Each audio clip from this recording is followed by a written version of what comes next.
이게는 얼마죠? 100만 원입니다. 순백색 하얀 털에 진돗개에 반해버린 일본인 부부는 바로 지갑을 열어 현금으로 지불하고 집으로 진돗개를 데려옵니다. 그로부터 한 달 뒤, 이제 필요 없어 처리해버려. 그의 말이 채 끝나기도 전에 낯선 사람들이 진돗개의 우리로 다가왔어요. 본능적으로 뒷걸음질 치고 있었지만 좁은 우리 안에서는 피할 곳이 없었죠. 거친 손길로 목덜미를 잡혀 끌려나가는 동안 진돗개는 필사적으로 저항했습니다. 이 일이 있은 후 3개월 뒤 호주 전역이 떠들썩해지는 일이 일어났습니다. 들개도 피해간다는 하얀 수호자의 등장. 실종자를 찾아내고 산불 속에서 생명을 구해내는 정체불명의 존재. 사람들은 이 존재를 칭송했지만 그 누구도 정체를 알지 못했습니다. 한 일본인이 들고 온 낡은 목줄 하나로 모든 진실이 밝혀졌습니다. 일본 브리더와 그와 연결된 조직, 그리고 배후의 세력까지. 일본은 곧바로 사과하기 시작했고 전 세계는 공분했습니다. 과연 순백색의 이 진돗개에게는 무슨 일이 있었던 것일까요? 바로 사연 시작합니다. 그 전에 구독, 좋아요 눌러주시면 영상 제작에 큰 힘이 됩니다. 진돗개 백설은 강원도의 한적한 산골 마을에서 태어나 자랐습니다. 태어나자마자 백설이는 눈부시게 하얀 털을 가지고 있어 마을 이장님이 붙여주신 이름이에요. 산과 들이 어우러진 그곳에서 백설은 사랑받으며 자라났고 마을 사람들은 순수한 진돗개의 혈통과 온화한 성격을 자랑스러워했죠. 그러나 현대사회의 급격한 변화와 금전적 욕망이 자리 잡으면서 마을의 전통적인 가치마저 무너져 내리기 시작했습니다. 어느 날 비밀스러운 일본 브로커가 강원도를 몰래 방문합니다. 그는 일본 상류층 사이에서 유행하는 명품 애완견 열풍에 주목하고 강원도의 순수한 진돗개들을 희귀한 상품으로 여겼죠. 브로커는 마을 주민들의 눈을 피해 백설을 비롯한 몇몇 진돗개들을 비밀리에 매입해 일본으로 밀반입할 계획을 세웠습니다. 그렇게 백설은 순식간에 사랑받던 고향을 떠나 낯선 땅 일본으로 보내지게 됩니다. 일본에 도착한 백설은 주인 후지모토 상류층 가정의 애완견으로 입양되어 호화로운 집안에서 지내게 됩니다. 그러나 시간이 지나면서 주인들의 관심은 금세 식어갔고 백설은 단순히 한때의 유행이 지나간 상품으로 취급되기 시작했죠. 관심이 식는 것을 넘어서 주인인 후지모토에게 밤마다 학대를 당했죠. 처음에는 발로 차는 것으로 시작했지만 점점 강도는 높아졌고 가죽끈으로 맞아가며 끔찍한 나날을 보내게 되죠. 부인인 마유미는 관심 없다는 듯 하품만 하며 방관할 뿐이었습니다. 결국 타카이로 부부는 백설이 쓸모 없어졌을 뿐 아니라 밤만 축낸다고 판단하고 폭우가 내리던 야심한 밤 도쿄 한적한 골목길에 백설이를 놔두고 옵니다. 자동차 백미러 속에서 멀어지는 백설이는 타카이로의 차를 끝까지 바라보며 당당한 자세로 쳐다봅니다. 처음 타카이로 부부를 만났을 때의 그 눈빛 그대로였죠. 드디어 끝났군. 앓던 이가 빠지는 기분이야? 근데 100만 원이나 쓴 게 너무 돈 아깝지 않아요? 그 돈이면 명품 지갑 하나 더 사는데. 이웃집 할머니가 동물보호단체에 신고만 안 했어도 이렇게 귀찮은 일은 안 해도 될 텐데. 다음 날 타카이로는 브리더 야마다에게 전화를 걸어 분노를 터뜨리며 그 쓸모없는 게 때문에 돈 낭비를 했고 추천을 잘못해 일부러 갖다 버리게 됐다고 소리쳤어요. 전화를 받은 야마다는 화가 치밀어 오름과 동시에 백설이 버려진 골목으로 발길을 옮겼습니다. 그곳에서 꼼짝도 하지 않고 주인 타카이로를 기다리는 백설을 발견했죠. 백설은 자신을 데리러 올 줄 알았던 타카이로의 흔적을 찾으려 하다가 야마다의 모습에 먼저 짖었으나 곧 자신의 개목줄을 보자마자 짖는 것을 멈추었습니다. 학대받았음에도 불구하고 여전히 주인을 기다리는 충절스러운 마음이 그 순간 고스란히 드러난 것이었습니다. 브리더 야마다는 목줄을 백설에게 묶은 뒤 이 진돗개를 어떻게 처리할까 한참 고민에 빠졌다가 문득 일본 야쿠자 집단이 순수 혈통 강아지 공장을 운영하고 있다는 사실을 떠올렸습니다. 그는 백설을 그들에게 넘겨 거액의 이익을 챙기기로 결심했습니다. 그렇게 야쿠자 집단에게 팔려간 백설은 또 다른 고통스러운 하루를 맞습니다. 야쿠자 겐지가 던져주는 먹이는 겨우 목숨을 연명할 정도였죠. 끊임없는 임신과 출산의 반복 속에서 백설의 몸은 점점 쇠약해져 갔어요. 하지만 그들의 관심사는 오직 새끼들의 상품 가치뿐이었습니다. 강아지 공장 안에는 언제나 슬픔과 절망이 가득했죠. 새끼들이 태어날 때마다 잠시나마 느끼는 행복도 잠시, 그들은 곧 어미의 품에서 떨어져 나갔죠. 처음에는 애타게 울부짖던 백설도 이제는 그저 무감각해져 버렸어요. 시간이 지날수록 희망은 점점 희미해져만 갔습니다.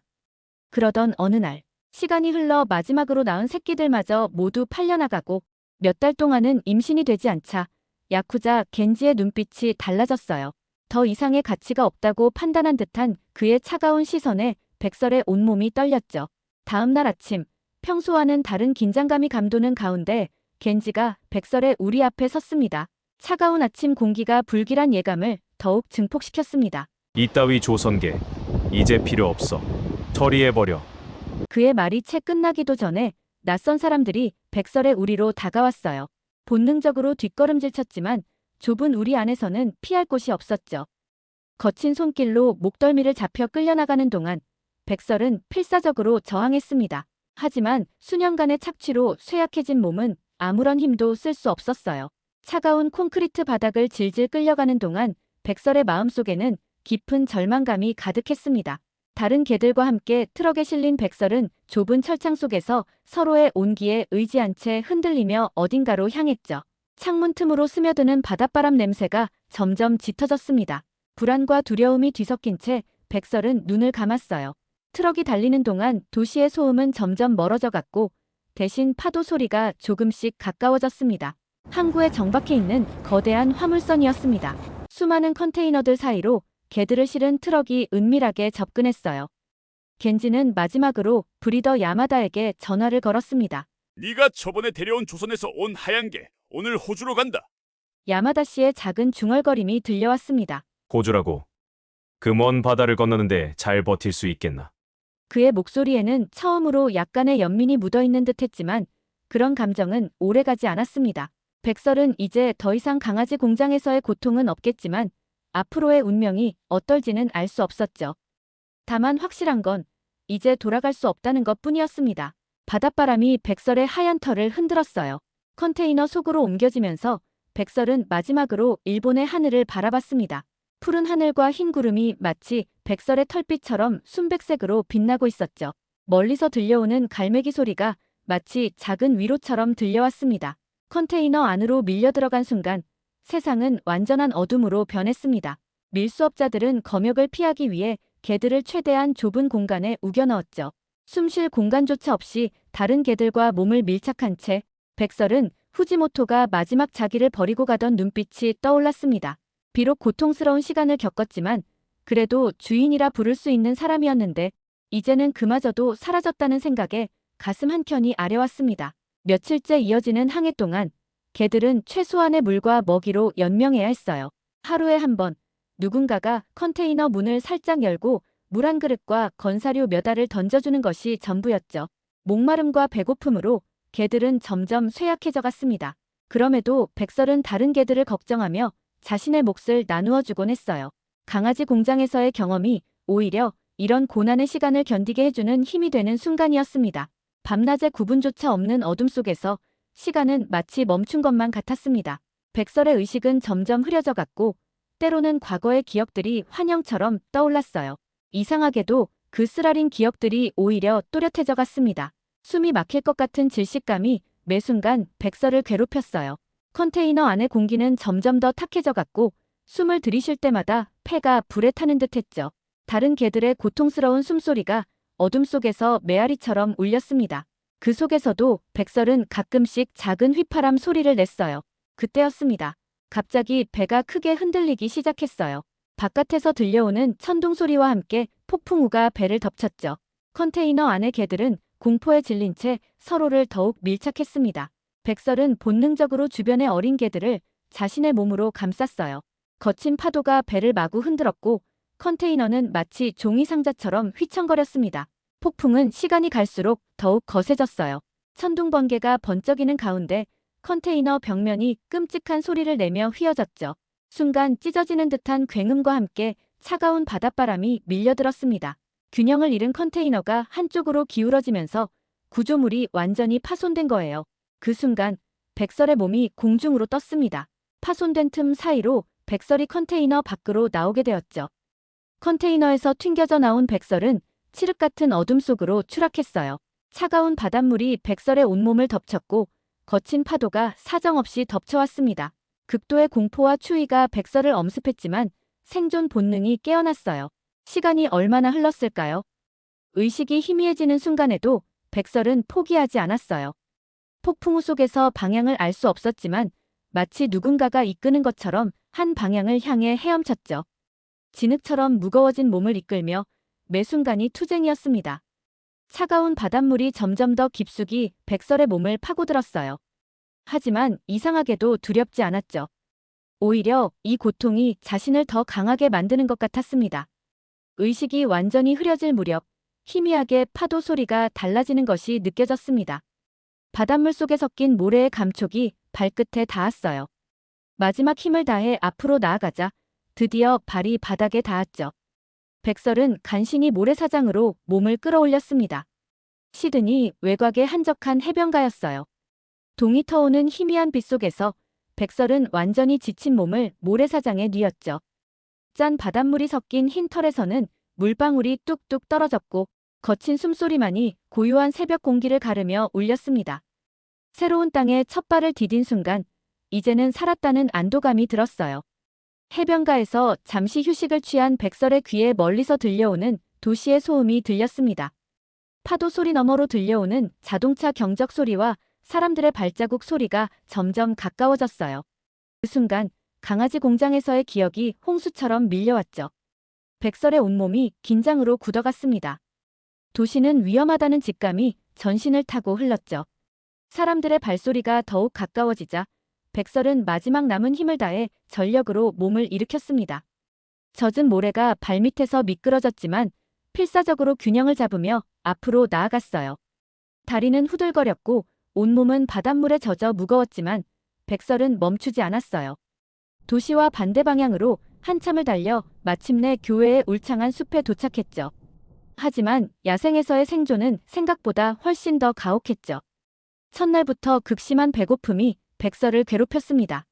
목마름을 견디다 못해 이리저리 헤매다가 겨우 작은 시냇물을 발견했죠.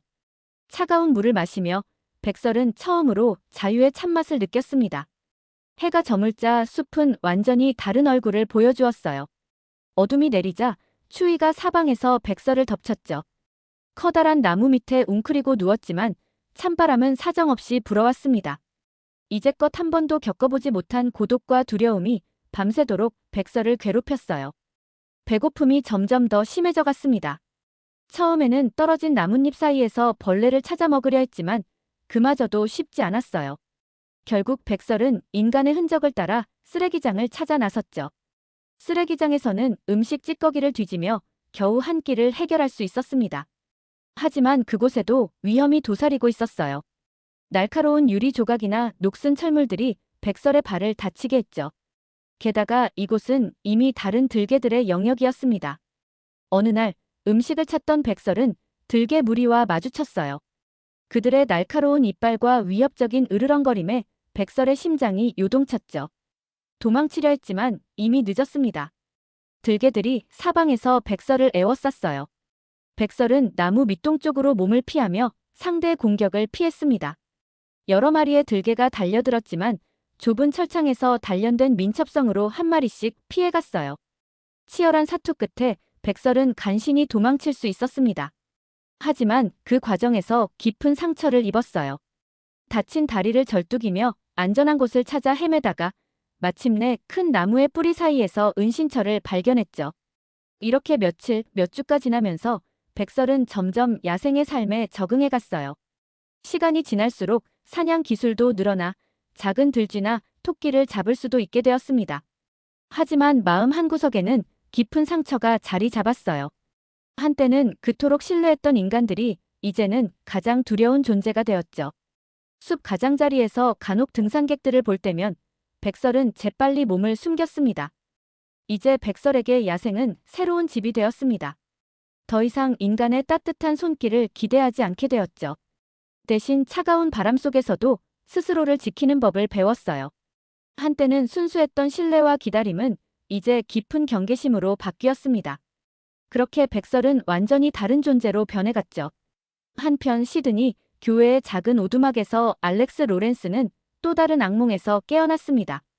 시리아 내전 당시에 참혹했던 장면들이 다시 한번 그의 잠을 방해했죠. 폭격 속에서 울부짖는 아이들의 모습, 무너진 건물 잔해 속에서 희망을 잃은 사람들의 눈빛이 여전히 선명했어요. 식은땀을 흘리며 창밖을 바라보니 동이 틀 무렵이었습니다. 그는 전쟁이 끝난 지 수년이 지났지만 아직도 깊은 잠에 들지 못하고 여전히 밤마다 악몽을 꾸고 있습니다. 그날도 잠에서 깨어나 창밖을 보고 있었습니다. 창밖으로 보이는 유칼립투스 나무들 사이로 희미한 새벽빛이 스며들고 있었어요. 알렉스는 떨리는 손으로 물 한 잔을 들이켰죠. 낡은 원목 테이블 위에는 전쟁 사진들이 어지럽게 널려 있었습니다. 이대로는 안 돼. 더 이상 전쟁의 악몽 속에서 살 수 없다고 생각한 그는 자신의 분신이나 다름없는 카메라를 손에 들고 이른 아침 숲으로 나섰습니다. 서늘한 공기가 폐부 깊숙이 파고들었습니다. 대인기피증, 외상 후 스트레스성 장애 등 그에게 내려진 정신병 진단이었습니다. 그는 이제 사람을 직접 만나는 일은 하지 않았죠. 오직 카메라 렌즈를 통해 바라보는 세상은 그나마 견딜만 했어요. 뷰파인더의 좁은 틀은 오히려 그에게 안전한 울타리가 되어주었죠. 마치 방탄복을 입은 듯한 안도감이 들었습니다. 그때였습니다. 렌즈 너머로 흰 형체가 스쳐 지나갔어요. 알렉스의 손가락이 자연스럽게 셔터를 향해 움직였죠. 뷰파인더 속에 한 마리의 하얀 개가 들어왔습니다. 진돗개처럼 보이는 그 개는 마치 유령처럼 숲속을 움직이고 있었어요. 찰칵! 셔터 소리가 울리는 순간 개가 고개를 돌렸습니다. 그 눈빛에 알렉스는 숨을 멈췄어요. 깊은 공포와 불신, 그리고 그 속에 희미하게 남아있는 희망의 빛. 마치 시리아의 난민 캠프에서 만났던 그 소녀의 눈빛과 똑같았죠. 폭격으로 가족을 모두 잃고도 마지막 희망의 끈을 놓지 않았던 그 눈빛이었습니다. 백설도 무언가를 느꼈나 봅니다. 평소라면 즉시 도망갔겠지만 이상하게도 그 자리에 멈춰 섰어요. 렌즈 너머로 자신을 바라보는 사람의 눈빛에서 묘한 친밀감이라도 느꼈던 것일까요? 그 사람도 자신처럼 깊은 상처를 안고 있다는 것을 본능적으로 알았던 것일까요? 알렉스는 천천히 카메라를 내렸어요. 이상하게도 자신의 눈앞에 있는 하얀 개는 왠지 현실적인 존재가 아닌 것처럼 느껴졌습니다. 백설과 알렉스의 시선이 허공에서 마주쳤습니다. 둘 사이에 흐르는 침묵 속에는 말로 표현할 수 없는 이해와 위로, 그리고 긴장감이 담겨 있었어요. 백설이 천천히 몸을 돌려 숲속으로 걸어가기 시작했습니다. 알렉스는 본능적으로 그 뒤를 따랐어요. 부드러운 아침 햇살이 두 상처 입은 영혼의 발걸음을 비추었죠. 때때로 백설은 뒤를 돌아보며 알렉스를 기다렸습니다. 그날 이후로 알렉스는 매일 같은 시간에 숲을 찾았습니다. 손에는 카메라와 음식을 든 채, 마음속에는 이해와 기다림을 품은 채 말이죠. 처음 며칠간 백설의 반응은 예상했던 대로였어요. 인간을 향한 깊은 불신이 그대로 드러났습니다. 백설이 보이는 거부감은 단순한 경계가 아니었어요. 알렉스는 그 눈빛에서 깊은 상처의 흔적을 읽을 수 있었죠. 으르렁거리는 소리 속에 담긴 두려움, 뒷걸음질 치는 몸짓에 배어있는 과거의 고통이 고스란히 전해졌습니다. 알렉스는 초조해하지 않았습니다. 괜찮아. 내가 준비될 때까지 기다릴게. 그는 매일 이 말을 속삭이듯 중얼거렸어요. 매일 아침, 알렉스는 특별한 장소를 정해두었어요. 커다란 물풀의 나무 아래, 이끼 낀 평평한 바위 위에 그릇을 놓았죠. 신선한 게사료와 함께 구운 닭고기, 때로는 육포도 준비했습니다. 그는 10m쯤 떨어진 그루터기에 자리를 잡았어요. 카메라는 있지만 셔터는 누르지 않았죠. 처음에 백설은 알렉스의 그림자조차 보이지 않을 때만 음식을 먹었습니다. 하지만 시간이 흐르면서 조금씩 달라지기 시작했어요. 어느 날은 알렉스가 자리를 뜨기 전에 모습을 드러내기도 했죠. 숲속에 숨어서 알렉스를 관찰하는 듯한 모습이 보였습니다. 열흘째 되는 날, 백설의 행동에 미세한 변화가 생겼어요. 음식을 먹을 때 더 이상 주변을 극도로 경계하지 않았죠. 가끔은 알렉스를 힐끗힐끗 바라보며 꼬리를 살짝 흔드는 모습도 보였습니다. 그 작은 몸짓에 알렉스의 가슴이 벅차올랐어요. 알렉스는 매일 같은 자리에서 백설에게 이야기를 들려주었습니다. 시리아에서의 경험, PTSD로 힘들었던 시간들, 그리고 지금은 조금씩 나아지고 있다는 이야기를 조용히 들려주었죠. 백설은 그의 목소리에 담긴 따뜻함을 느꼈는지 점점 더 오래 그 자리에 머물렀어요. 시간이 흐를수록 두 영혼은 서로를 조금씩 더 이해하게 되었습니다. 알렉스의 악몽은 줄어들었고 백설의 눈빛은 더욱 부드러워졌어요. 때로는 말없이 서로를 바라보며 긴 시간을 보내기도 했죠. 그 침묵 속에서 두 상처 입은 영혼이 서서히 치유되어 갔습니다. 한 달이 지난 어느 아침, 기적 같은 순간이 찾아왔어요. 백설이 먼저 알렉스를 기다리고 있었죠. 평소보다 일찍 도착한 알렉스를 보자 백설의 꼬리가 살랑살랑 움직였습니다. 그리고 처음으로 물풀의 나무 아래를 벗어나 알렉스를 향해 한 걸음을 내디뎠어요. 알렉스는 숨을 죽였습니다. 백설은 망설임 없이 한 걸음, 또 한 걸음 앞으로 나아왔어요. 그들 사이의 거리가 점점 좁혀졌죠. 마침내 백설이 알렉스의 손끝에 코를 살짝 대었을 때 두 존재는 서로의 눈빛에서 같은 희망을 발견했습니다. 오랜 인내와 이해로 쌓아온 신뢰는 마침내 결실을 맺었습니다. 백설은 알렉스를 완전히 받아들였고 알렉스는 그녀에게 새로운 삶의 시작을 상징하는 이름을 지어주었어요. 호프. 어둠 속에서 발견한 희망이라는 의미를 담은 이름이었죠. 그 순간부터 백설은 과거의 상처를 벗어나 호프라는 새로운 정체성으로 살아가기 시작했습니다. 알렉스의 카메라는 호프와 함께하는 모든 순간을 세심하게 담아냈어요. 처음 만났을 때의 날카로운 경계심, 떨리는 발걸음으로 조금씩 다가오던 순간들, 마침내 서로를 온전히 신뢰하게 된 순간까지. 그의 렌즈는 한 생명이 상처에서 벗어나 희망을 되찾아가는 여정을 고스란히 기록했죠. 어둠에서 빛으로 알렉스가 연 사진전은 단순한 전시회 이상의 의미를 가졌습니다. 전시장을 찾은 관람객들은 호프의 이야기를 통해 불법 애완동물 밀매의 잔혹한 실태와 동물, 학대의 심각성을 마주하게 되었어요. 특히 강아지 공장의 열악한 환경과 밀수 과정의 위험성을 고발하는 사진들은 많은 이들의 양심을 일깨웠죠. 전시회는 예상 이상의 반향을 불러일으켰습니다. 세계 각국의 언론이 호프의 이야기를 다루기 시작했고 동물 보호 단체들은 이를 계기로 더 강력한 법적 규제를 요구하는 목소리를 높였어요. 한 마리 유기견의 이야기가 전 세계적인 동물 권리 운동의 상징이 된 것이죠. 그러던 어느 날 알렉스에게 뜻밖의 전화가 걸려왔습니다. 발신자는 일본인 브리더 야마다였어요. 그의 목소리에는 가식적인 친절함이 묻어 있었죠. 제 개를 찾았네요. 정말 기적 같은 일이에요. 국제적으로 유명해진 호프의 사진을 본 야마다는 자신의 강아지 공장에서 키우던 백설이라는 것을 알아봤다고 했습니다. 알렉스의 마음속에서 깊은 갈등이 일었어요. 동물 보호 운동가로서 정당한 소유권자의 권리를 인정해야 한다는 책임감과 호프의 상처, 입은 과거를 알고 있는 보호자로서의 직감이 충돌했죠. 밤새 고민한 끝에 그는 진실을 확인하기 위해 야마다를 만나기로 결심했습니다. 그는 갈색 봉투에서 오래된 사진들을 꺼내며 능숙하게 이야기를 풀어갔죠. 이건 백설이가 태어났을 때의 모습입니다. 호주의 좋은 가정에 입양 보내려던 중이었죠. 배가 난파되어 죽은 줄 알았는데 그의 말투는 매끄러웠지만 눈빛은 차갑게 빛났습니다. 알렉스는 야마다의 말이 미심쩍었지만 진실을 확인하기 위해 호프와 만날 수 있도록 하였습니다. 먼저 야마다가 가져온 낡은 목줄을 호프에게 보여주었죠. 그 순간 호프의 반응은 모든 것을 말해주었습니다. 평소의 온순하고 다정한 모습은 온데간데 없이 사라졌어요. 목줄을 본 호프의 동공이 순식간에 확장되었고 온몸의 털이 곤두섰습니다. 공포에 질린 낑낑거림과 함께 몸을 웅크린 채 벽 쪽으로 기어들어갔어요. 알렉스가 함께한 시간 동안 단 한 번도 보지 못한 극도의 공포 반응이었죠.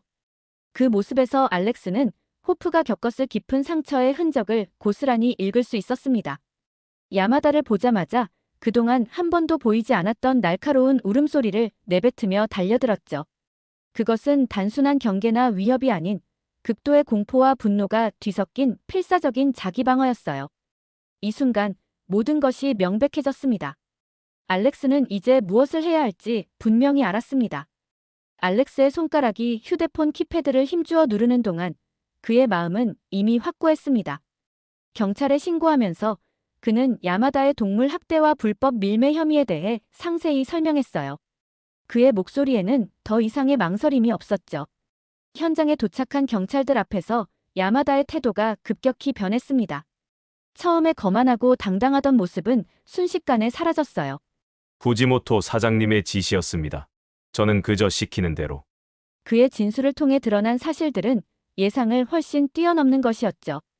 불법 강아지 공장은 빙산의 일각에 불과했습니다. 수사가 깊어질수록 더욱 충격적인 진실이 드러났어요.